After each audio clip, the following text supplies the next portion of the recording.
তৃণমূলের আমলে রাজ্যে জয় শ্রীরাম বললে সমস্যার সম্মুখীন হতে হতো বলে বিভিন্ন সময় অভিযোগ তুলেছে বিজেপি। তবে বর্তমানে রাজ্যে বিজেপির সরকার আসতেই মহা সমারোহে আয়োজিত হলো শ্রীরামের পুজো। 2 বছর বন্ধ থাকার পর বীরভূমের ময়ূরেশ্বরের গড়গড়িয়া গ্রামে ফের শ্রীরামের পুজো চালু হলো।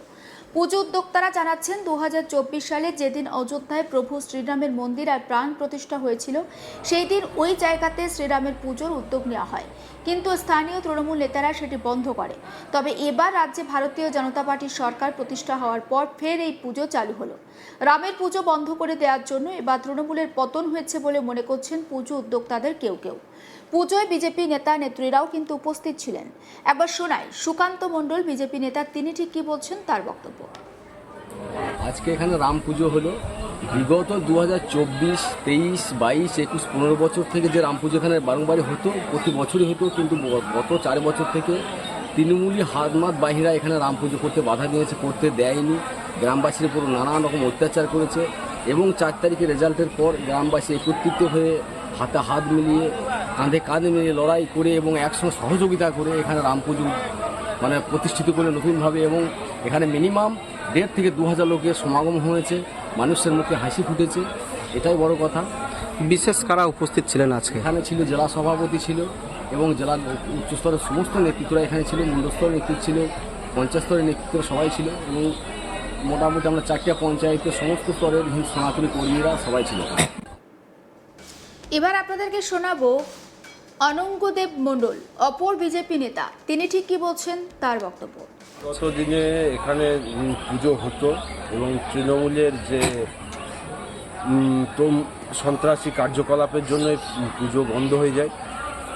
আমরা 2026-এ জয়লাভ করার পরে পুনর্ভাবে আবার পুজোটা শুরু করি। কীভাবে আজকের এই দিনটা পালন করা হচ্ছে? বিভিন্ন প্রথমে রামের পূজা অর্চনা, যাগযজ্ঞ সহ প্রসাদ বিতরণ, প্রায় 2000 লোককে প্রসাদ বিতরণ করা হয়েছিল। কে কে উপস্থিত ছিলেন আজকে? এখানে জেলা সভাপতি, মহিলা নেত্রী সহ বুথ, শক্তি কেন্দ্র, মণ্ডল, সব স্তরের কার্যকর্তারা এখানে উপস্থিত ছিল। কাদের উদ্যোগে এই পুজোটা হচ্ছে এখানে? এখানে 248 নম্বর বুথ গড়গড়া গ্রামের উদ্যোগে পুজোটা। আগামী দিনে এই পুজো আরো বড় করে করা হবে বলেও জানিয়েছেন একজন বিজেপি নেতা। একবার শোনায় অভ্রজিৎ মণ্ডল নামে অপর বিজেপি নেতার বক্তব্য। আজকে এখানে রাম পুজো অনুষ্ঠিত হলো। এই পুজো আমরা 2024 সালে যেদিনকে অযোধ্যায় রাম মন্দির প্রতিষ্ঠিত হয়েছিল করতে যাই, লোকাল তৃণমূলের নেতারা এসে আমাদের ওপর অত্যাচার, হুমকি দেয়, তো পুজোটা বাধা দেয়। তারা এটা করেছিল ভোট ব্যাংকের জন্য, যাতে তাদের মুসলিম ভোট যেটা আছে এলাকাতে সেটা যেন পুরোটা পড়ে।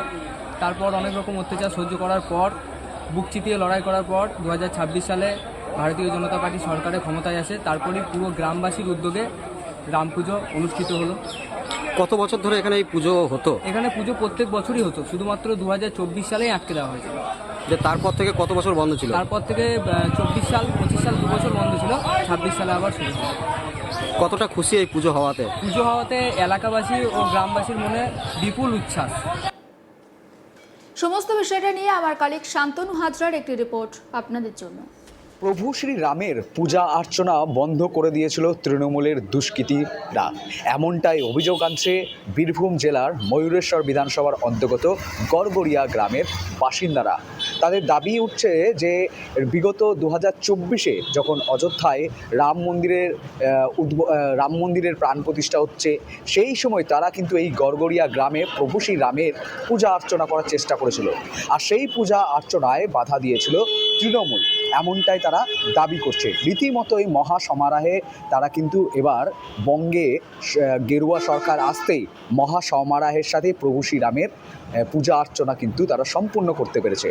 তাদের এই পুজো উদ্যোক্তারা এবং বিজেপি যে নেতৃত্বরা তারা কিন্তু অভিযোগ করছে যে দীর্ঘ বছর ধরে প্রভু শ্রীরামের পুজো অর্চনা হয়ে আসতো।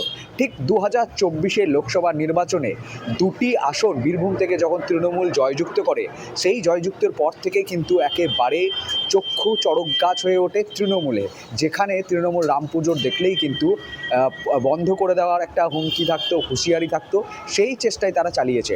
অনেক একাংশ এই গ্রামের বাসিন্দারা বলছে প্রভু শ্রী রামের পুজো বন্ধ করেছে তৃণমূল, সেই কারণেই তৃণমূলের কিন্তু পতন অনিবার্য কার্য হয়েছে এই বাংলায়।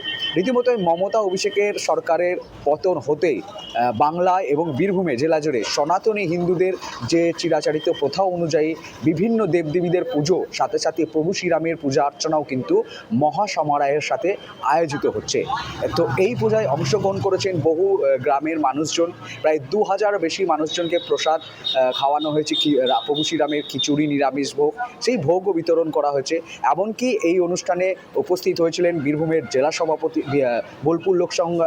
বোলপুর বিজেপি জেলা সাংগঠনিক সভাপতি শ্যামাপদ মণ্ডল এবং বিজেপি কার্যকর্তারা। তারাও দাবি তুলেছে যে এবার বঙ্গে কোনোভাবে সনাতনী হিন্দুরা কোনো পুজো আর্চনা থেকে বাধা বিপত্তি পাবে না। তারা মহাসমারোহের সাথে প্রভু শ্রীরাম হোক, কৃষ্ণ হোক, গৌরাঙ্গ মহাপ্রভু হোক, সমস্ত পূজা অর্চনা কিন্তু করতে পারবে। দেখুন, রাজ্যে ক্ষমতার পালাবদল হয়েছে, আর ক্ষমতার পালাবদলের পরে নানান রকম পরিবর্তন আমরা দেখতে পাচ্ছি। আগে তৃণমূল কংগ্রেসের সরকার যখন রাজ্যে ছিল সেই সময় জয় শ্রীরাম বললে নানা রকম আপত্তি তোলা হতো, বিশেষ করে নেতা নেত্রী অর্থাৎ তৃণমূল কংগ্রেসের যারা নেতা নেত্রী ছিলেন তারাই কিন্তু আপত্তি তুলতেন। কিন্তু এখন সরকার বদল হয়েছে, আর বিজেপি সরকার ক্ষমতায় আসার পরে জয় শ্রীরাম ধ্বনি বিভিন্ন জায়গায় শোনা যাচ্ছে। বীরভূমের একটা খবরের দিকে আমরা নজর রেখেছি, কারণ আপনাদেরকে যে খবর আমরা দিচ্ছি যে সেখানে কিন্তু বিজেপি সরকার ক্ষমতায় আসতে মহা সমারোহে শ্রীরামের পুজো হচ্ছে। 2 বছর বন্ধ ছিল এই পুজো, তারপর বীরভূমের ময়ূরেশ্বরের গড়গড়িয়া গ্রামে ফের এই শ্রীরামের পুজো চালু হয়েছে। পুজো উদ্যোক্তারা বলছেন 2024 সালে, অর্থাৎ যেদিন আমরা দেখেছিলাম যে অযোধ্যায় প্রভু রামের শ্রীরামের যে মন্দির এবং প্রাণ প্রতিষ্ঠা হয়েছিল, সেদিন কিন্তু ওই জায়গাতেও শ্রীরামের পুজোর একটা আয়োজন করা হয়েছিল, কিন্তু তৃণমূলের নেতারা সেটা বন্ধ করে দেন। তবে এবার রাজ্যে আমরা দেখেছি যে সরকারের পালাবদল হয়েছে এবং তারপর থেকে এই পুজো চালু হয়েছে। এবং বিজেপি নেতারা বলছেন যে রামের পুজো তৃণমূল কংগ্রেস বন্ধ করে দিয়েছিল, তার জন্যই কিন্তু তৃণমূল সরকারের পতন হয়েছে, তেমনটা পুজো উদ্যোক্তাদের কেউ কেউ বলছেন। একবার আপনাদেরকে শোনাই সুকান্ত মণ্ডল, তিনি এলাকার স্থানীয় বিজেপি নেতা, তিনি ঠিক কি বলছেন সেই বক্তব্য। আজকে এখানে রাম পুজো হলো। বিগত 2024, 23, 22, 21, 15 বছর থেকে যে রাম পুজো এখানে বারংবারই হতো, প্রতি বছরই হতো, কিন্তু গত 4 বছর থেকে তৃণমূলী হাতমাত বাহিরা এখানে রাম পুজো করতে বাধা দিয়েছে, করতে দেয়নি। গ্রামবাসীর উপর নানান রকম অত্যাচার করেছে এবং 4 তারিখে রেজাল্টের পর গ্রামবাসী একত্রিত হয়ে হাতে হাত মিলিয়ে, কাঁধে কাঁধে মিলিয়ে লড়াই করে এবং একসঙ্গে সহযোগিতা করে এখানে রাম পুজো প্রতিষ্ঠিত করে নতুনভাবে। এবং এখানে মিনিমাম 1,500 থেকে 2,000 লোকের সমাগম হয়েছে, মানুষের মুখে হাসি ফুটেছে, এটাই বড় কথা। বিশেষ কারা উপস্থিত ছিলেন আজকে? এখানে ছিল জেলা সভাপতি ছিল এবং জেলার উচ্চস্তরের সমস্ত নেতৃত্বরা এখানে ছিল, মণ্ডলস্তরের নেতৃত্ব ছিল, পঞ্চায়েত স্তরের নেতৃত্ব সবাই ছিল এবং মোটামুটি আমরা 4টা পঞ্চায়েতের সমস্ত স্তরের সনাতনী কর্মীরা সবাই ছিল। সমস্ত আপডেট পৌঁছে দেবো আপনাদের কাছে, নজর রাখুন। আজ তাক বাংলা সাবস্ক্রাইব করতে ভুলবেন না।